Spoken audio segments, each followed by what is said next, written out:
Hay una crisis de salud pública que afecta a millones y millones de personas, cuesta miles de millones de dólares y sin embargo, la mayoría de quienes la padecen ni siquiera lo saben.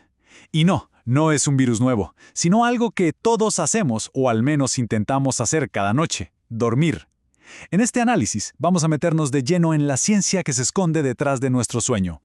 Para darnos una idea de por qué los expertos lo llaman un problema de salud pública no resuelto, primero hay que entender la escala de la situación. Es realmente asombrosa. Empecemos por ver por qué es una epidemia invisible.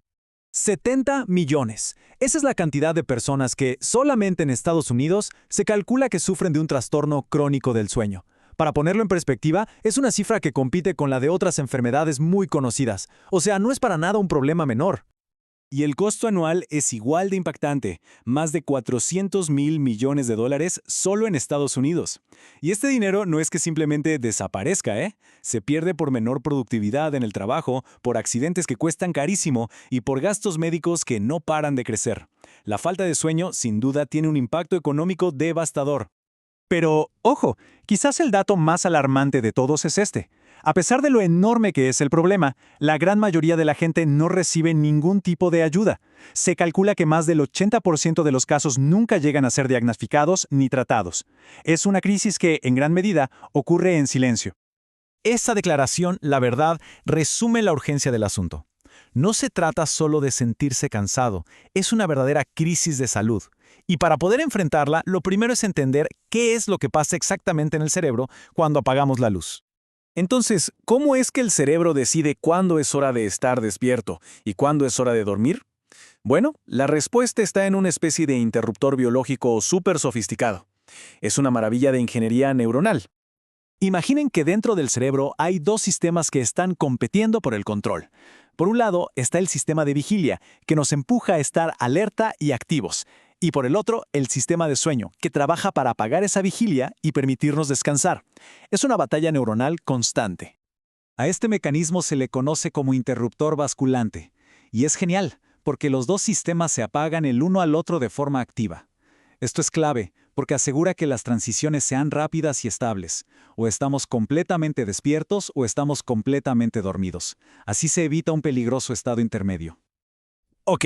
Una vez que ese interruptor se activa y nos dormimos, empieza un viaje nocturno increíblemente complejo, porque el sueño no es un estado plano y sin cambios, para nada. Tiene una estructura muy elaborada, su propia arquitectura. A lo largo de la noche, el cerebro va alternando entre dos estados que son muy pero muy diferentes. Primero, el sueño NRM, que es profundo, reparador. Es el momento en que el cuerpo se restaura físicamente. Y luego está el sueño REM. Una fase donde el cerebro está tan activo como cuando estamos despiertos, y que es donde tenemos nuestros sueños más vívidos y extraños. Y no nos quedamos en un solo estado, vamos pasando por estas fases de NREM y REM en ciclos que se repiten una y otra vez durante toda la noche, más o menos cada 90 a 110 minutos. Para un adulto joven y sano, la noche de sueño se ve más o menos así.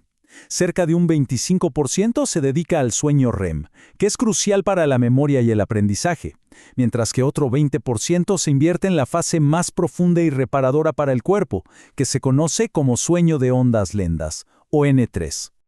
Aquí es donde vemos un cambio drástico que ocurre con la edad. A los 23 años, el sueño profundo es abundante, pero fíjense, a los 68, esa fase casi ha desaparecido por completo. Esto explica por qué el sueño se vuelve más ligero y fragmentado a medida que envejecemos, con muchos más despertares durante la noche.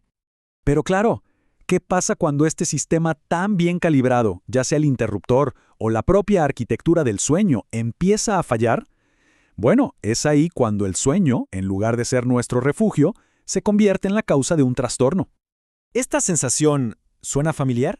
Es tal vez la queja más común sobre el sueño, y es el síntoma principal del trastorno más extendido de todos.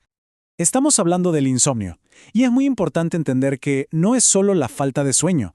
A menudo es un problema de hiperactivación. Es como si el interruptor de encendido del cerebro se quedara atascado y se negara a apagarse por completo. Ahora, la siguiente condición es bastante sorprendente, porque implica que características del sueño se meten, por así decirlo, en la vida de vigilia.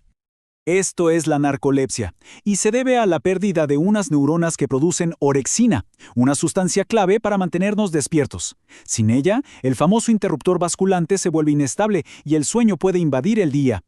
Esa debilidad muscular repentina con las emociones se llama cataplexia y es uno de sus síntomas más dramáticos. Y por último, vamos a ver un trastorno que convierte el simple acto de descansar en una experiencia súper frustrante y muy incómoda para millones de personas. Es el síndrome de piernas inquietas, un trastorno que genera una necesidad irresistible, casi desesperante, de mover las piernas, justo cuando el cuerpo intenta relajarse para dormir. Esto hace que conciliar el sueño sea, a veces, casi imposible. Pero bueno, la buena noticia es que no todo está perdido, ni mucho menos. Para muchos problemas de sueño, la primera línea de defensa no son las pastillas, sino una serie de cambios de comportamiento que son sencillos y, la verdad, muy poderosos para reclamar nuestro descanso.